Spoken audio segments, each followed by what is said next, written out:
Hello guys, for today's video, luto ko ng almusal ko. Quaker oats.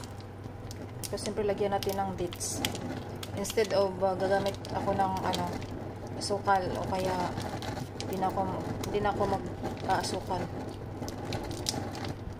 Kasi baka magkomplikasyon na yung sakit natin pag palagi nang nag-aasukal. Ayan, nilagyan ko ng dates siya. Kumbaga yan na lang pinaka niya, asukal. Yung pinaka niya, asukal niya. Maluluto din yan. Kasi yung itong Quaker oats, madali lang yan siyang maluto. And then 5 minutes na yan guys.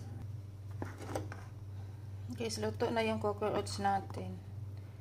Yung Quaker oats ko luto na.